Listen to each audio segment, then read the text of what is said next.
The following program, NORML Show Live, is intended for responsible adults only.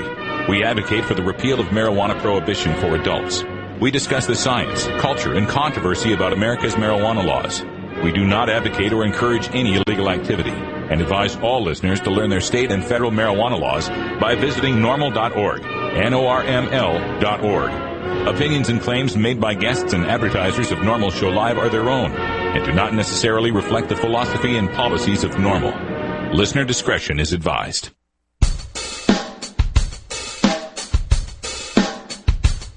You take a seed, you plant it, you grow it, you dry it, you roll it, you smoke it.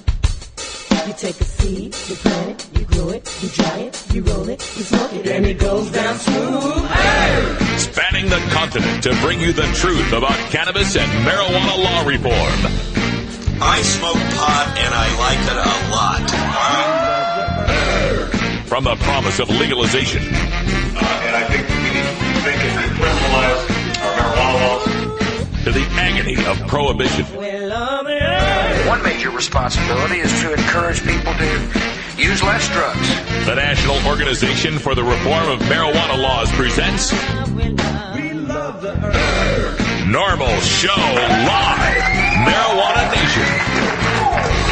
Now, here's your host, NORML's Outreach Coordinator, Radical Russ Belville. Good afternoon, tokers and tokettes. Hold on tight. This is going to be a fun one today. It is Tuesday, May 31st, 2011, and it's got to be 420 somewhere in the world. Thanks for joining us for this beta run of our new LibraMator software. That's right, we got new software running the show here, so hold on tight. Like I said, there may be some fun glitches for us to work out as we go. So thanks for joining us for the beta test. Also joining us here in the studio is our good friend Ganja John. Hey, the button worked. The button worked, man. All right. Excellent. All the buttons are still working. Yeah. How was your Memorial Day weekend? You went down to Roseburg, right? Yeah, I went down to Roseburg and had a good time. Tended to the garden pretty much all weekend. Spent time with the family. Oh, what good stuff do we have in the garden this harvest? All kinds of stuff. I couldn't even begin to name them all. All right. Well, we'll have to take inventory and do a little show and tell later on, I suppose. Also, we've got Cannabis Carrie in our virtual studio in Grastoria. Hi, Carrie. I think we've got Carrie. Guys. There she is. How you doing? Yeah, I'm doing great. How was your long weekend? It seems like you got tons of stuff done. Oh, we had a good time, and we visited you up there in Grastoria. Had a good little barbecue. Damon and Jen came up as well from the chat room, so good times right up there. I just have to say, you know that I hate kids, but Damon and Jen Alexander's children are so sweet and well-behaved. Aw, that's the nicest thing. All right. Well, what do we got in our news today, Carrie? Well, today we're going to go over that lawsuit that was filed last week by the governor of Arizona. Also, I've got some sporting news I'm going to fit in, and a woman in Florida who is suing for unlawful arrest. Oh, all right. All that's coming up right after our first break here on NORML Show Live. Also on today's show, it's Electric Tuesday, so we've got some music from Cannabis Cure UK, who edits our tunes. Sata Spliff and Emperor Selassie I will be our tune for today. Also, speaking of Electric Tuesday, you'll be able to catch a 1-hour block of Electric Tuesday music at 3 a.m., 9 a.m., 3 p.m., and 6 p.m., every Tuesday. And then every weekday, a 1-hour block just like that at 3, 9, and 3 and 9. So tomorrow on Wednesday, you get an hour block of reggae. On Thursday, an hour block of groovin' music. So check that out at 3 a.m., 9 a.m., 3 p.m., and 9 p.m. Also on today's show, Cannabis Community, we're going to talk with Dr. Dale Geringer from California NORML about 1 million registered medical marijuana patients, and we'll wind up with a radical rant. Stick around.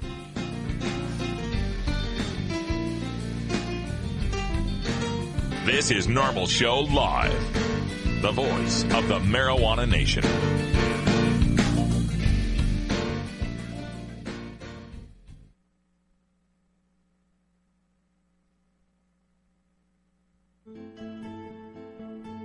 In today's busy world, we're inundated by advertising for all types of pharmaceuticals that come with a laundry list of potential side effects. Shouldn't you have better medical choices? Natural alternatives to pills pushed by Big Pharma? At Alternative Medical Choices, you could choose natural, safe, and effective alternative therapies that are right for your budget without nasty side effects. Cannabis, or marijuana, has been a legal medicine in the Pacific Northwest since 1998. Our doctors will help determine your qualifications for a medical marijuana recommendation in Oregon, no matter where you live. Our massage therapists will ease your aches and stress with soothing hemp seed oil or cannabis-infused massage salves. We also offer acupuncture, Reiki, and other alternative health therapies. Call Alternative Medical Choices in Portland, Oregon at 503-288-5579 or visit our website at www.altmedchoices.com. We specialize in out-of-state recommendations. That's www.altmedchoices.com or call 503-288-5579. As High Times Senior Cultivation Editor, I'm often called into the field and asked to sample or even identify exotic strains of marijuana in their natural habitat. Now, for the first time, I've compiled more than 120 of my favorite strains into this single field guide designed to fit into your pocket as you travel the world in search of your favorite plant.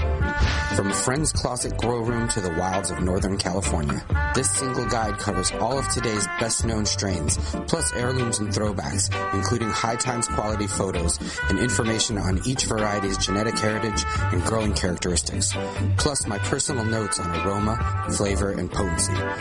So this is Danny Danko, author of the official High Times Field Guide to Marijuana Strains, wishing you good times and great ganja. The official High Times Field Guide to Marijuana Strains is available at hightimes.com and finer bookstores.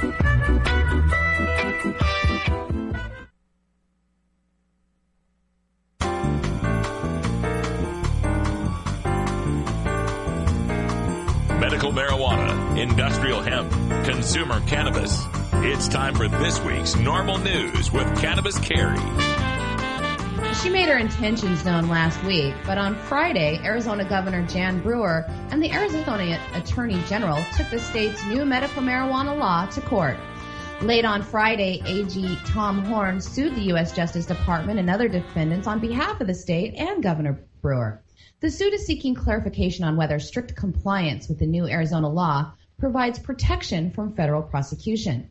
Arizona's medical marijuana law was approved by voters in Arizona in November, but a May letter from U.S. Attorney Burke warning the state that marijuana is still illegal under federal law has emboldened Governor Brewer to sue the government to try and get a clear answer on whether their state citizens can use medical marijuana with impunity.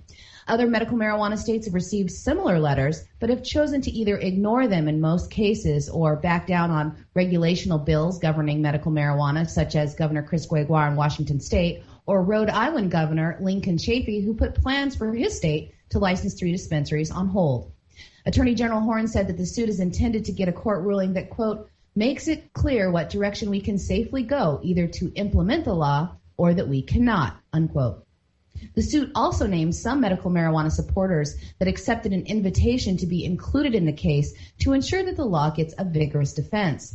Governor Brewer said the lawsuit was prompted by a wish to ensure that her state employees are not prosecuted for helping license and enforce dispensaries or patients, a perceived threat since the letter did not mention either state employees or medical marijuana patients, but did say that the Justice Department reserves the rights to prosecute individuals and organizations engaged in illegal manufacturing and distributing. In response to his letter, U.S. Attorney Burke told the Arizona Republic, who was seeking a statement on the matter, that, quote, we have no intention of targeting or going after people who are implementing or who are in compliance with state law, but at the same time, they cannot be under the impression that they have immunity, amnesty, or safe haven. Brewer might have been responding to a letter that was sent to the state of Washington that did raise the prospect that state employees who administer the medical marijuana program would not be immune from a liability under federal drug law. Arizona has already approved 3,696 applications from patients to have and use medical marijuana. Out of those, 2,694 were also given a permit to grow their own medical marijuana up to 12 plants each. And so far, 69 applications for caregiver status has been approved, and each of them could have up to 5 patients, although the vast majority of those will probably only have 1 patient each. Accepting applications for dispensaries, something that was part of the Arizona medical marijuana law, was supposed to begin this Wednesday. But Governor Brewer is expected to direct the Department of Health Services to not proceed with that part of the program until they get a ruling, a process that could take months or even years. Delay, delay, delay, stall, delay, stonewall. That's everything they want to do here. Jan Brewer, the governor of Arizona, was vocally against Prop 203 when it was from the signature gathering phase all the way till the last recount when it passed with 50.13% of the vote. So don't believe her for a second when she's saying, "Oh, we're just seeking clarity. We just want to make sure that our employees are not in danger of prosecution." Come on now, Governor Brewer. You know that's not the case here. What she's reacting to is the U.S. Attorney letters to Washington State. Now, in the Washington State proposal that got vetoed by Governor Gregoire, the state employees were actually involved in inspecting and handling and being around the cannabis itself. So the prospect of them being possibly arrested or prosecuted by federal authorities for what they were engaged in on a state level was much more real in the Washington scenario. In the Arizona scenario, the state employees have such a tangential relationship to what's going on in the sales and distribution and cultivation of marijuana that it would be unthinkable that the feds would come in and start prosecuting them for what they're involved in. They would have no more level of involvement than the employees we've seen in New Mexico, in Rhode Island, in Colorado, who with state approval are engaged in the licensing and regulation of medical marijuana dispensaries. This is just a stall tactic. It's a scare tactic by the governor, and the U.S. Attorney himself said, "I didn't say anything about busting your state employees, and I think if I didn't say anything about it, you could read something into that." So, Jan Brewer, you're not fooling anyone. We know how you stand. When it comes to Mexicans, the federal government is wrong and Arizona is right, but when it comes to medical marijuana, the federal government is right and Arizona is wrong, in your opinion. And college sports fans were shocked this weekend by the resignation of Ohio Buckeyes' beloved and winning football coach, Jim Tressel. He has been praised for his integrity during the 11 years he spent as the head coach for the powerhouse college team. He resigned over allegations of his players accepting gifts strictly forbidden with the ruling college sports committee, the NCAA, and then covering up the infractions and then lying to officials about the cover-up. And an in-depth look into the allegations by Sports Illustrated, they say the infractions can be traced back to at least 2002, when a local tattoo parlor began accepting players' memorabilia, such as tournament rings, as payment for tattoos. That led to bigger items such as impressive car deals for athletes and their families. Sports Illustrated is also alleging that some players traded memorabilia for marijuana. In December, 5 Ohio State players, including their star quarterback Terrell Pryor, were found to have received cash and discounted tattoos from the owner of a local tattoo parlor. Some of the tattoo artists are now coming forward to discuss the memorabilia that players traded for tattoo work, from rings, jackets, signed footballs, and even a magazine signed by Coach Tressel himself. According to the tattoo artist that worked at Dudley Z's tattoo parlor, the place became a well-known social hub for the athletes who hung out in the back room of the business, danced to music that was always provided by a DJ, and drank alcohol and smoked marijuana that was provided by people at the shop. Since Coach Tressel resigned, the Buckeyes will be saving a ton of money. They will not be required to pay any buyout or severance to Tressel, who made about $3.5 million a year. $3.5 million a year. My God, I wonder how many professors that could pay. I wonder how many school books that could buy. But anyway, here, Ohio State University, the Ohio State University, Coach Jim Tressel. Wasn't it the president of Ohio State University that was talking about Boise State and the other non-automatic qualifiers as playing the sisters of the poor? They weren't worthy of playing with the big leagues here. Well, maybe it's because you guys in the big leagues keep trading stuff for weed and all of that. You got kind of an edge on us here. The whole NCAA system, I know this is not a sports show, it's a weed show, of course, but, I just recently have been catching up on some back episodes of South Park. And there is a fantastic back episode of South Park from last year that equates NCAA. It was Crack Baby Athletic Association. That's what it was called, if you want to look it up. And it equated how we treat these college athletes pretty much like slaves. These universities, the coach here is getting paid $3.5 million, but the kids are getting busted if they trade one of their jerseys for some cash or something like that, right? They're not allowed to make any money, yet these universities like the Ohio State University are allowed to sanction these guys, license these guys' names and likenesses for use in EA Sports video games. Everybody gets rich except for these college athletes. And the vast majority of these kids are not going to go pro. They're not going to go semi-pro. They probably won't even get D-League. They'll probably end up having to do some sort of other job that has nothing to do with athletics. And we want to try to punish them. And to bring this back around to cannabis, it just once again shows that these high-level competitive athletes are smart enough to not jeopardize their scholarships and not jeopardize their playing careers by getting involved in drugs that could harm their performance. The fact that they're trading memorabilia for weed just tells me that they're smart enough to recognize what is the most safe, effective, non-toxic painkiller they can take for the daily aches and pains they get out there playing football. And a woman in Florida who was arrested for felony marijuana possession is suing for wrongful arrest. She might just have a case. She was charged with marijuana possession, even though the bag that they caught her with turned out to be sage. 49-year-old Robin Brown says a Broward County Sheriff's deputy caught her while she was bird watching back in March of 2009. He used his field kit on the herb she had in a bag and said that in the field it tested positive for marijuana. The deputy then sent the 50 grams of substance to a state crime lab. Her lawsuit says that she was arrested before the test was actually performed.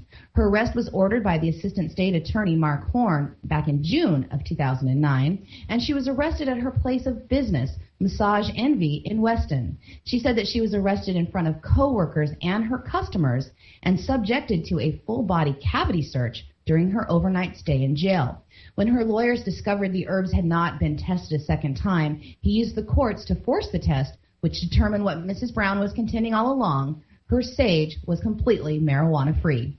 Her lawsuit against Broward State Attorney's Office accused them of negligence and malicious prosecution, but it was dismissed in January in a ruling that said prosecutors receive immunity from lawsuits in the course of performing their duties. She's now appealing to the 4th District Court to obtain a jury trial in the case. It should happen this summer, and we'll let you know how it turns out. Oh, what a sad case this is. But it's not surprising. I mean, a lot of you are listening to this and you go, are you kidding me? The cops can't tell sage from marijuana? I mean, they smell completely different. They don't even really look that much alike. Sage is kind of grayish, you know? So, but, you know, it's not, like I say, not surprising they can't tell the difference. I mean, American cops are the only cops of about 33, 34 countries in the world that can't tell the difference between marijuana and industrial hemp. Yeah, it's absolutely true.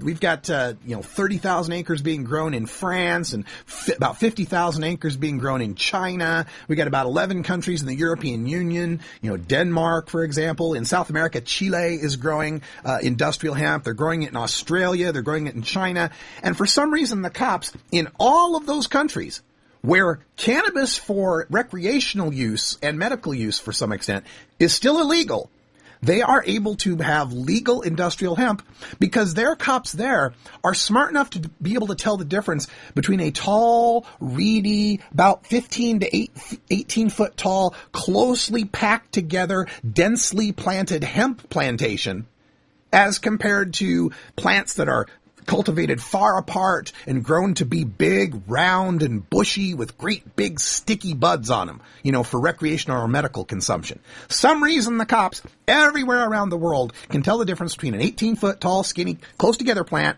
and big, fat, 6-foot, far-apart, bud-laden plants. I don't understand why American cops can't seem to come to this realization and understanding some of the basics of the plants that are supposed to be illegal in this country. I mean, really, if you are charged with keeping out of the hands of people a deadly, dangerous Schedule I herb, don't you think you ought to be able to identify that deadly, dangerous Schedule I herb and not confuse it with something that's completely legal, unscheduled, sage, for God's sake? Of course, the sensible thing to do would be to remove this barrier from our law enforcement, remove this requirement that they try to figure out which plants are good and which plants are bad.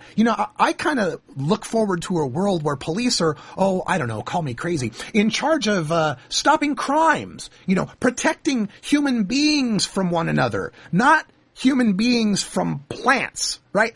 We can call the Terminix guy, we can call the exterminator guy, we can call the lawn care guy to take care of plants we don't like. If there's a weed growing that you don't want, we can take care of that. We do not need the force of law enforcement and guns to tell us which plants we can and cannot use.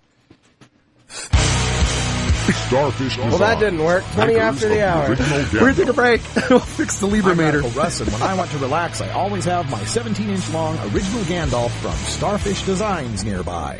The hand-blown borosilicate glass is strong and easy to clean, and the design is sleek and sophisticated. Starfish Designs are available from Bend, Oregon at a glass retailer near you. For locations, call 541-788-GLASS. That's 541-788-4527.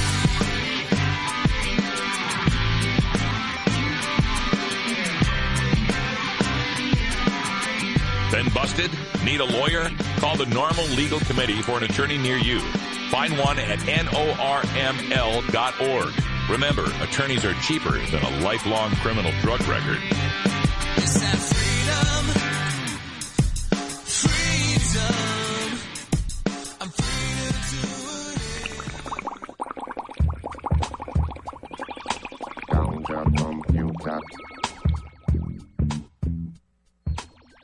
Computer. It's time for your daily Toker Tunes, the best in 420 friendly music from all genres that uplifts, entertains, and informs the public.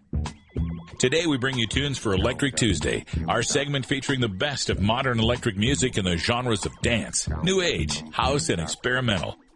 If you'd like to submit your song to be played on NORML Show Live, send it to us at stash@norml.org.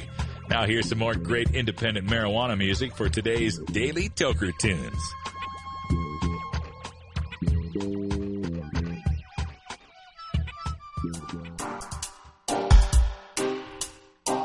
Hey there, this is the Cannabis Cure UK weekly news podcast, bringing you today's Electric Tuesday for NORML Show Live. We're returning to one of my favourite new musicians, Sataspliff, who I play every week as my backing music. I love his chilled out and instrumental vibe. There's always an appropriate time for one of his tunes. And NORML Show Live has even started using one of my favourites, Hybrid, for one of his ads. The track Emperor Celestii, the first, like I say, it's by Sataspliff. The chilled out trance beats with layered grooves make it a tune that entices me to light a big fat joint, close my eyes and throw my glow stick hands in the air. Get in the groove with Emperor Celestii and Sataspliff, light your bongs, pipes or joints. Don't forget to check out cureuk.podomatic.com for the Cannabis Cure UK weekly news podcast, episode 9 playing tonight at 8 o'clock here, live.normal.org. That's the premiere. Enjoy the rest of the show.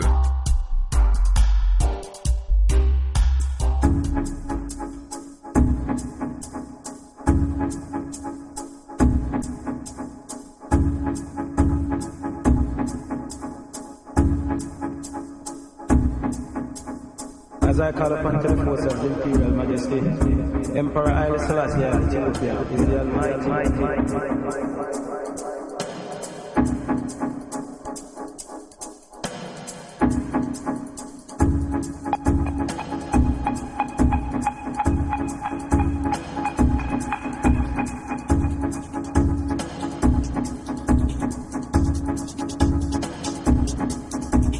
As I call upon to the force of the Imperial Majesty, Emperor Haile Selassie of Ethiopia is the Almighty.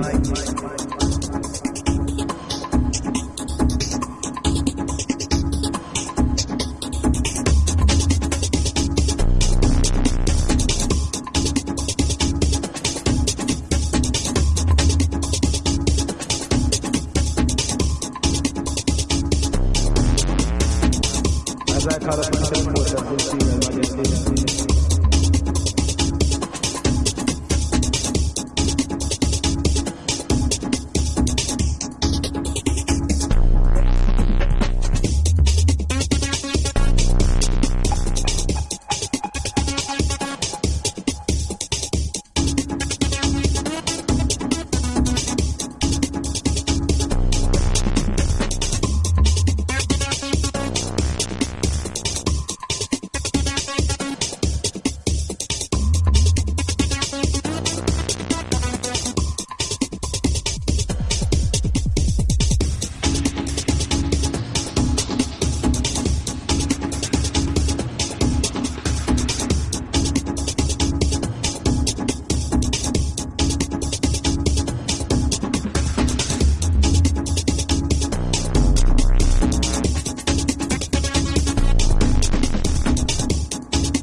I call upon to the force of the Imperial Majesty, Emperor Haile Selassie of Ethiopia is the Almighty.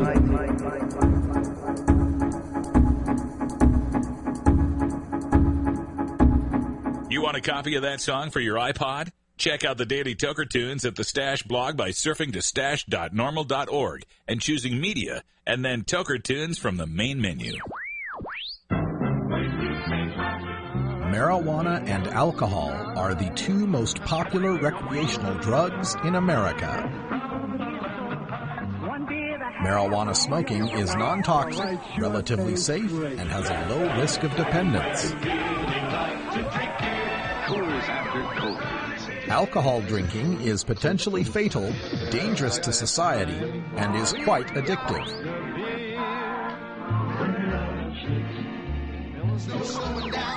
Marijuana is safer, so why are we driving people to drink? That's the question of the new book, Marijuana is Safer, So Why Are We Driving People to Drink? By Paul Armentano, Mason Tvert, and Steve Fox. Visit Amazon.com or ChelseaGreen.com today to order your copy of Marijuana is Safer, or visit MarijuanaIsSafer.com.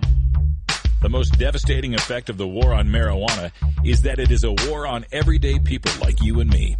All week, we speak to the doctors, scientists, celebrities, and politicians who make up the professionals fighting for cannabis liberty. But we never forget about the tens of millions who use cannabis, the millions who need medical access to cannabis, and the hundreds of thousands arrested every year for cannabis, and the tens of thousands imprisoned under our marijuana laws. At NORML, we are the Cannabis Consumers Lobby, and we take this opportunity to share the experience of our cannabis community. All right, we are definitely going to be talking about community and specifically how big the cannabis community is. Joining us by telephone from the Bay Area in California is the director of California NORML, Dale Geringer. Dale, welcome to the show. Good to be here. You know, I found this was quite interesting because I was working on this post. I was trying to estimate, I just got to thinking, I wonder how many medical marijuana patients there are in America. And it just turns out that you are doing the same thing with respect to California. So let's start with your side of the data. What did you find out about the patient population in California? Because we know, there's no central registry. It's kind of hard to get these numbers. What did you estimate? Well, based on pretty much compelling evidence from locations where we could get some data, we find it's somewhere between 2 and 3% of the state population, which works out to 750,000 to over 1 million patients in California. Right, and we had seen previous estimates, even just a few years ago that were saying 300,000, 400,000. Why were those estimates so low back then? Well, I think the patient population has increased rather rapidly in the last few years. Mm-hmm. That was about 4 years ago that we had about 350,000 patient estimate, about 1% of the population as opposed to 2 or 3. But the data have really piled up there. The best data we have that we could look at were from the states of Colorado and Montana, which actually have mandatory patient registration. And as you know, there's been sort of an explosion of cannabis dispensaries and clinics both in those two states. And it resulted in a substantial increase in their local patient populations to the point where they have, 2.5% in the case of Colorado, 3% in the case of Montana. California's law has been around a lot longer than either state, and is actually more liberal in either state. More people are included. So we think that the 2.5 to 3% that we see there are very reasonable for California as well. We also had some opportunity to look at some individual sources in California, in particular the Oakland Patient ID Center, which was issuing identification cards here at the East Bay of Oakland and California, that had some fairly reliable numbers showing, again, on the order of 2.5% of all the population were medical marijuana users. So we feel fairly safe about projecting that to the state. All right. Now, knowing that we've got upwards of 1 million patients in the state of California, what else does this tell us about medical marijuana as far as, you know, the opportunities being missed, say, in tax revenue or market share or anything like that that could help convince people that we really need to move even farther with marijuana legalization? Well, the economic benefits are definitely pretty substantial. The retail market, we estimate between $1.5 and $4.5 billion per year. And as you know, there has been a lot of interest in taxation of the market here. In fact, just the other day, we heard a report, Mendocino County's new licensed grow program appears to be raising $300,000 for the county, enough to pay for some of the sheriff's deputies that got laid off, the budget cutbacks.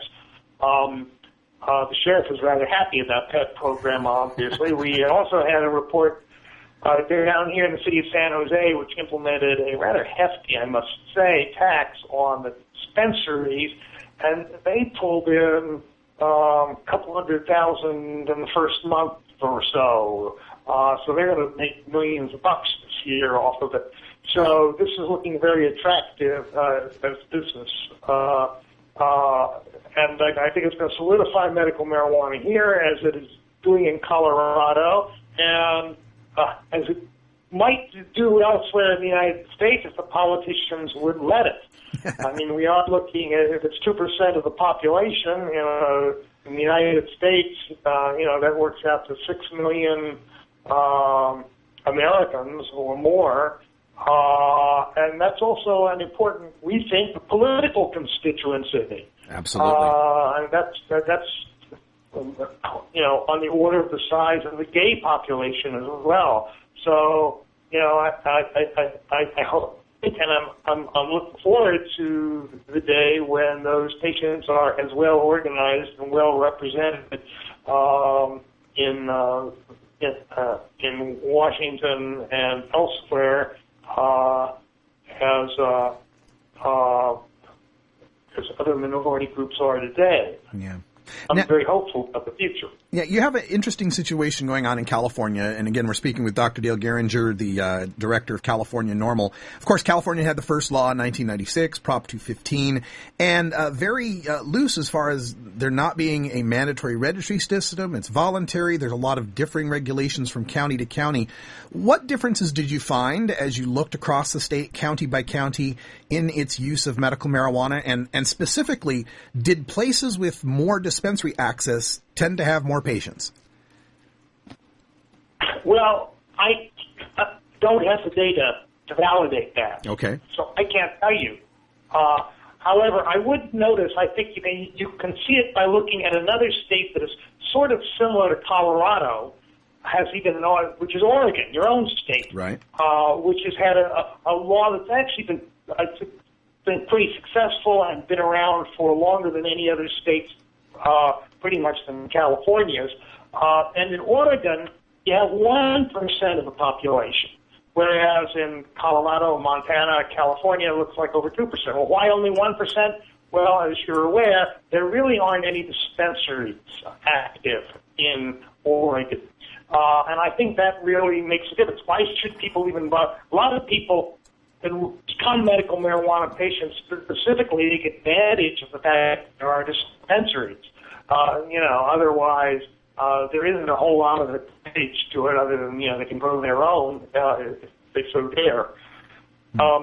The other place that I think is interesting to look at is Hawaii, where one state, but several islands, and there's a huge difference between the Big Island of Hawaii, which has registration figures closing in on 2% now, and the main island, Oahu, which only has a tiny fraction of a percent. There's actually 20 times more users per capita on the Big Island. Huh. Well, the Big Island, I've been out there, has some sympathetic cannabis doctors out there. And for some reason, there's hardly any doctor willing to prescribe medical marijuana on the main island of Oahu. So that makes a huge difference as well. Okay. And you mentioned doctors here, and this is, again, something we can look at with the California system there. You know, you mentioned we got anywhere from 750,000 to 1.125 million patients estimated in California. And something our opponents like to do is they like to say, there's just a few pot docs, and they're writing 1,000 of these a day for all these people. Do you have any numbers for us on the number of different doctors in California that are now writing recommendations? Well, I don't have any current numbers on that. I mean, as of many years ago, we tried to look at that. Probably 10 years ago, there were already over 1,000 doctors that were reported at, I guess, the Oakland Patient ID Center at that time. So it's many thousands of doctors. We have a webpage of medical cannabis specialists that's probably grown from about 5 to probably close to 100 entries now over the years. So that's become a big field in its own right. Okay. And as far as registering in California, for the folks listening in other medical marijuana states that have a mandatory registry system, can you give us a thumbnail sketch of what the system is there? I mean, it's county by county. There's voluntary? What's going on? The rule is very, very simple. You are a legal patient in California. You have a doctor's recommendation to use marijuana. So it's between you and your doctor. And that's it, and that determines your legal status under the law. And if you're legal, you can also grow for your own. There are lots of different rules about how much you can grow for your own and where you can grow it and how you can grow it. That's been an area of lots and lots of local legislation and very complicated legislation, and some of it, frankly, not probably unconstitutionally restrictive, and it's all in the courts.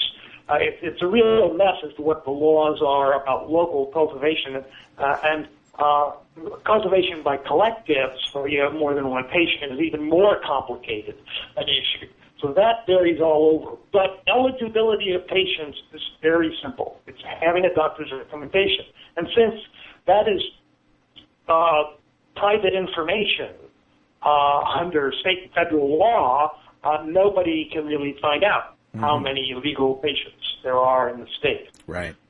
So what about this voluntary system, though? How many voluntary registries do we have in California? There is I forgot to mention, there is a state identification system, an official state identification system that was started some years after Proposition 215, where you can get an ID through the State Department of Health that is supposedly honored by the police throughout the state, so they don't have to check the legitimacy of your doctor's recommendation or whatever. Only like 1% of the people use that. I think there's 12,000 or so registered patients in that voluntary system. But since you don't need the card, the vast majority, the 750,000 to 1 million, don't have the card. Okay. We're speaking with Dale Geringer, the director of California NORML. You can learn more about California NORML on the web at canormal.org. Another thing about California's law, being the first law, of course, it was the most liberal, and like you said, the patient protections are fantastic, being that it's just a private, doctor-patient relationship we're talking about here. But the downside of being the first is hindsight is 20/20, and we're seeing in a lot of the newer medical marijuana states where they're initiating protections for patients for their driving rights, their employment rights, their transplant rights, and so forth. Can you give us an update specifically on Assemblyman Leno's employment protection bill and any other actions that are being taken? I wish I could give you an update on it because the bill's, I believe, going to be voted on today on the Senate floor in California. And I think the vote's going to be close. I know that. There's a lot of other protections for medical marijuana patients that we wish in retrospect we had added, like, for example, retroactivity. Not retroactivity, reciprocity. So that Oregon patients could come down to California and be legal, but at the time we didn't think about other states doing it. Right, and there's just so many things out there. You know, we mentioned the housing protections, people that get in difficulties with their child custody arrangements because of medical marijuana use, all these different protections that states like Arizona are implementing in their law, but now we kind of have to go back and fix it in states like Oregon and California because our law has been around for so long. What other things would you like to see changed about California's law? Well, you know, I really do think that we should work towards establishing a clear regulations for a clearly regulated distribution system, statewide distribution system, sort of like what's done in Colorado. I have some problems with the Colorado plan, but the major difficulty in California now is there are no really clear guidelines as to what constitutes a legal dispensary and what is not a legal dispensary. And so practices vary from county to county and city to city, and depending on the court and the DA and the police and everything else. And everybody's upset about the confusion about it. The law is very, very vague on that particular subject. So we really could stand to clarify all of that. But of course, it's also very difficult to come up with a system that's really acceptable to everybody. And I think it's going to take a couple of years to work anything like that out. But there's serious efforts afoot to do that. In fact, there's a bill in Sacramento, which we've supported, to establish a statewide commission to look at that issue in the next year. All right. One final question before we let you go, Dale Geringer, and changing topics just a slight bit here. Any new updates on legalization in 2012 in California? No, there isn't. We have a couple of proposals that are already out there and have been announced, but don't look likely, don't have any big funding base. And there is one group that has a large potential funding base that is still exploring whether or not and how to proceed. So I don't think that's going to be settled for the rest of the year, to tell you the truth. I think it's going to come down to last-minute decisions about polling and wording. Okay. That won't take place until November. Yeah, a lot of things to work out, but we are looking forward to moving the ball forward in the West Coast and getting legalization to take root somewhere in these United States. Might as well be in California.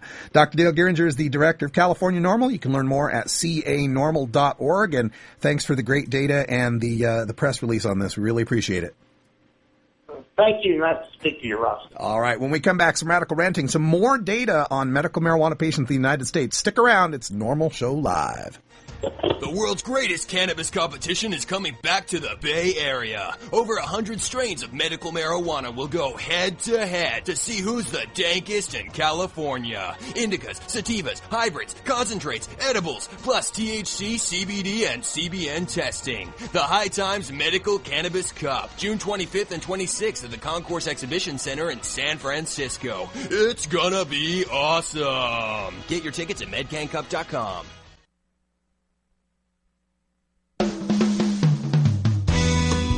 I have to say that there was one question that was voted on that ranked fairly high, and that was whether legalizing marijuana would improve the economy and job creation.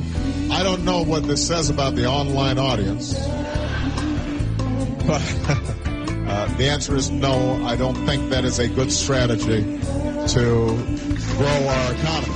So.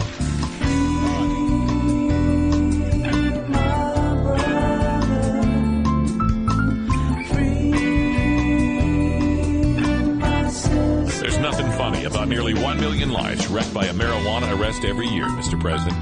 Politely tell President Obama what you think about legalization by calling the White House at 202-456-1111. This is NORML Show Live.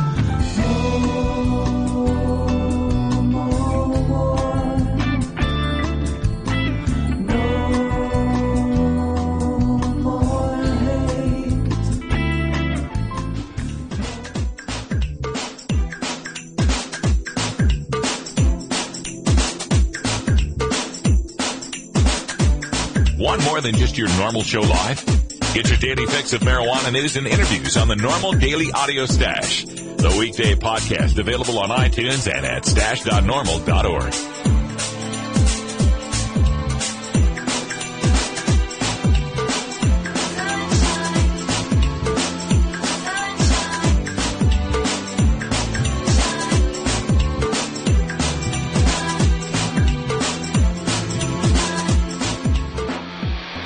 You want answers? I'm as mad as hell, and I'm not going to take this anymore. You want answers? You have offended my family. I think I'm entitled. You want answers? I want the truth. And you have offended a Shaolin temple. You can't handle the truth. Surely you can't be serious. I am serious. And don't call me Shirley. Radical rant. At least 1 million to 1.5 million Americans are legally entitled to use marijuana in the United States of America. That's right, we've got new estimates, new data. Thank you, studio audience. 1 to 1.5 million legal medical marijuana patients registered or with recommendations in the United States. And we estimate the market for these folks, $2 to $6 billion with a B, $billion a year. Now, we don't know who this person is, but America's 1 millionth medical marijuana patient was registered or recommended in 2011. It had to have happened early in January or February, but we now strongly believe there are at least 1 million legal marijuana users in the United States of America. Now, the way that we estimated that this would be worth $2 to $6 billion is by taking you have to guess on these things. You have to estimate. So we're assuming a usage of a half gram to a gram per day. And for a patient that might have to use a half gram to a gram, and we took an average retail price of $320 an ounce. I know some of you are laughing because that's too much. Some of you are laughing because it's too cheap. But, take an average, just say $320. And that works out to $2.3 billion to $6.2 billion worth of cannabis that people are using legally in the United States. Remember, all this is legal marijuana use.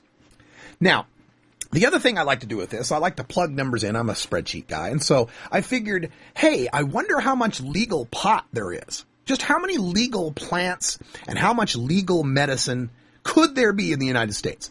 So if you figure that, like in Oregon, we have 39,774 patients, and we get to have 24 ounces apiece, you do the math, this times that, it works out to like half, 100,000, 500,000 ounces that we're allowed to have or so. And, take California, its patients, 1 million patients times 8 ounces. And again, that's the least they could be allowed to have. They could be allowed to have more. When you work all that out, you do all the math, it works out to between, and again, this is, we have to determine, how we're estimating how many patients there are, because we have to estimate California and Washington. So before I give you how much legal weed there is, let's talk about how many legal patients there are. We spoke with Dr. Dale Geringer from California NORML. He told us that, there's no central registry and there's no, everybody just gets recommendations. So you have to estimate this. But based on numbers from Colorado and Montana, he estimated that between 2 to 3% of the overall population of California have medical marijuana recommendations. Well, 2 to 3%, that works out to 750,000 to 1.125 million. So somewhere between that, about 1 million people in California. Well, for Washington State, I had to come up with an estimate as well. Now, Washington doesn't have a registry. It's the only state without one, although the governor did just pass a law or sign a law that will institute a voluntary registry. But right now, they have no registry. So I had to figure that Washington's got to have at least as many patients as Oregon, because the laws are pretty similar as far as what qualifying conditions, although Washington has a couple more than we don't have. But still, the laws are pretty similar, the people, the cultures are pretty similar. So I figure at least 1% of Washington State have cards or recommendations, and that would be 67,000 people. And maybe as high as 1.5%, and I'm willing to make that estimate because, well, they've got bigger urban centers in Washington State. You got Seattle area and you got the Spokane area, right? So big cities tend to have more medical marijuana use. And also because they have kind of a fledgling dispensary system and more doctors could recommend. I mean, osteopaths, naturopaths, and nurse practitioners can recommend in Washington State. So there may be as high as 1.5% of the population. That works out to 100,000 users in Washington State. Now, for the rest of the states, we've got good numbers because they have registries. Oregon, 39,774. In Alaska, just 380 patients. In Maine, just 796. In Nevada, just 860. In Hawaii, around 8,000. Now, Hawaii's numbers are tough to come by. They do have a registry, but it's through law enforcement. It's through the Department of Public Safety, and they don't really like giving those kind of numbers out. So, again, I got in touch with Pam Lichty from Drug Policy Forum Hawaii. She says about 8,000 patients. I'm willing to believe that. Colorado, they've got a registry, 123,890 patients. Vermont, 349. Montana, 30,609. Rhode Island, 3,069. New Mexico, 3,615. Michigan, 75,521. And Arizona, 3,696. That works out to 1.1 to 1.5 million legal marijuana users in the United States, legally entitled to use cannabis. All right, so how much medicine could these people have? 1.1 to 1.5 million legal medical marijuana patients are allowed to cultivate between 17 and 24 million plants. There are 17 to 24 million possible, potential, allowed under state law cannabis plants growing out there. Now, I'm not saying that everybody's growing to their max. Probably aren't. But that's what's possible. Anywhere from 17 to 24 million legal plants. And as far as possession amounts, it works out to between 566 and 803,000 pounds of legal usable cannabis allowed under state law. And since New Mexico and California will actually allow you to have more than their statutory limits if your doctor says it's okay, and there's also counties like, Oakland and, places in